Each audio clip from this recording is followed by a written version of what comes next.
ఎలాంటి అనుమతులు లేకుండా రాజకీయ పార్టీల ప్రచారాలు, ర్యాలీలు, సమావేశాలు నిర్వహించరాదని చిత్తూరు జిల్లా కలెక్టర్ ఎస్. షణ్మోహన్ అన్నారు. చిత్తూరు జిల్లా కలెక్టరేట్లో చిత్తూరు నియోజకవర్గానికి సంబంధించి రాజకీయ పార్టీ నాయకులు, ప్రైవేట్ ప్రింటింగ్ ప్రెస్ యాజమాన్యాలతో ఆయన సమావేశమయ్యారు. ఈ సందర్భంగా కలెక్టర్ మాట్లాడుతూ ఈ నెల 16 సాయంత్రం నుండి ఎన్నికల కోడ్ అమల్లో ఉందని తెలిపారు. వాహనాలు, లౌడ్ స్పీకర్లు, ర్యాలీలు, సమావేశాలు, ఇంటింటికి ప్రచారానికి సంబంధించి జిల్లా ఎన్నికల అధికారి, నియోజకవర్గాల ఆర్ఓల నుండి 24 గంటల ముందుగా అనుమతి పొందాలని అన్నారు.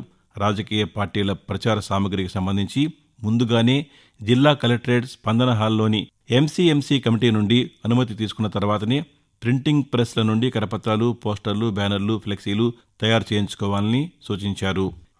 ఎన్నికల ప్రవర్తన నియమావళి అమలుకు నియమించిన అన్ని బృందాలు సకాలంలో స్పందించాలని చిత్తూరు జిల్లా జాయింట్ కలెక్టర్ పి. శ్రీనివాసులు అన్నారు.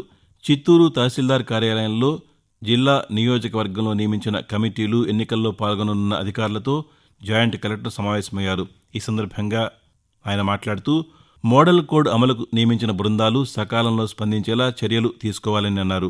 పోలింగ్ కేంద్రాల నంబర్లు ఏర్పాట్లు చూసుకోవాలని, ఎప్పటికప్పుడు నివేదికలు అందించేలా చూసుకోవాలని, సకాలంలో స్పందించి పరిశీలన పూర్తి చేయాలని అన్నారు. వెబ్కాస్టింగ్ నెట్వర్క్లకు సంబంధించిన ఏర్పాట్లు సరిచూసుకోవాలని అన్నారు. అదేవిధంగా సభలు, సమావేశాలు, ప్రచారాలకు సంబంధించి వీడియోగ్రాఫ్ చేయించాలని అన్నారు. సార్వత్రిక ఎన్నికలు 2024 నేపథ్యంలో చిత్తూరు జిల్లాలోని చెక్పోస్టుల వద్ద విస్తృత తనిఖీలు నిర్వహిస్తున్నామని జిల్లా ఎస్పీ జాషువా తెలిపారు. చిత్తూరులోని ఎస్పీ కార్యాలయంలో ఆయన పాత్రికేయులతో మాట్లాడుతూ జిల్లాలో కర్ణాటక, తమిళనాడు రాష్ట్రాల సరిహద్దులు వస్తాయన్నారు.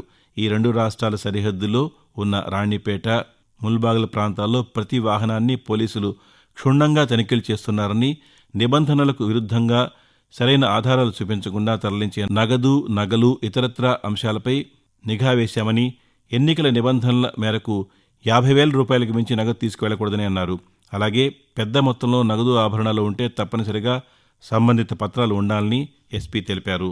క్షయవ్యాధి నిర్మూలనపై అవగాహన లేక చాలామంది ఇబ్బందులు పడుతున్నారని, ఈ వ్యాధి లక్షణాలు ఉన్నవారు వెంటనే ఆసుపత్రులకు వచ్చి వైద్య పరీక్షలు చేయించుకుని మందులు వాడితే క్షయవ్యాధి నుండి రక్షణ పొందవచ్చని చిత్తూరు జిల్లా కలెక్టర్ ఎస్. షణ్మోహన్ పేర్కొన్నారు.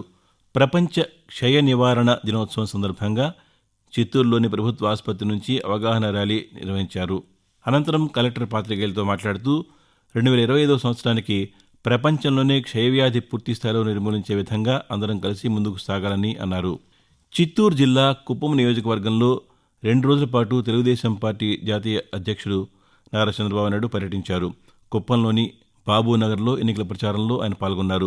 తనను ఎమ్మెల్యేగా గెలిపించాలని ప్రజలకు విజ్ఞప్తి చేశారు. టీడీపీ, బీజేపీ, జనసేన ఉమ్మడి అభ్యర్థులను భారీ మెజార్టీతో గెలిపించి రాష్ట్రాన్ని మరింత సమర్థవంతంగా అభివృద్ధి చేసుకోవాల్సిన బాధ్యత ప్రజలపై ఉందని అన్నారు. ఎన్డీఏ కూటమి అభ్యర్థులను గెలిపించడం వల్ల కేంద్ర ప్రభుత్వం మరింత సహాయ సహకారాలు ఆంధ్రప్రదేశ్కు ఇచ్చే అవకాశం ఉంటుందని, ఈ విషయాన్ని ప్రజలు గమనించాలని అన్నారు. సుప్రీంకోర్టు ఉత్తర్వులు, రాష్ట్ర హైకోర్టు సూచనల మేరకు ఈ నెల 16వ తేదీన జాతీయ లోక్ అదాలత్ నిర్వహించారు. చిత్తూరు జిల్లా న్యాయ సేవ అధికార సంస్థ కార్యదర్శి, senior civil judge doctor I. Karun Kumar ఈ విషయాన్ని తెలియజేశారు. చిత్తూరు జిల్లాలోని జిల్లా కోర్టు ఆవరణలో న్యాయ సేవా భవనం ముందు ఈ నెల 16న జిల్లాలో నిర్వహించిన జాతీయ లోక్ అదాలత్ నిర్వహణపై ఆయన మాట్లాడుతూ జిల్లా కేంద్రంతో పాటు 13 మండల న్యాయ సేవా అధికార సంస్థల ఆధ్వర్యంలో జాతీయ లోక్ అదాలత్ నిర్వహించామని తెలియజేశారు. జాతీయ లోక్ అదాలత్ ముఖ్య ఉద్దేశం కేసుల సత్వర పరిష్కారమని అన్నారు. మామూలుగా కోర్టులో తీర్పు చెప్పినప్పుడు ఒకరు విజయం సాధిస్తే మరొకరు అపజయం పాలవుతారని, దీనికి విభిన్నమైన రీతిలో లోక్ అదాలత్లో కక్షిదారులు మధ్యవర్తిత్వం ద్వారా మాట్లాడుకోవడంతో వివాదాన్ని సున్నితంగా పరిష్కరిస్తామని వివరించారు.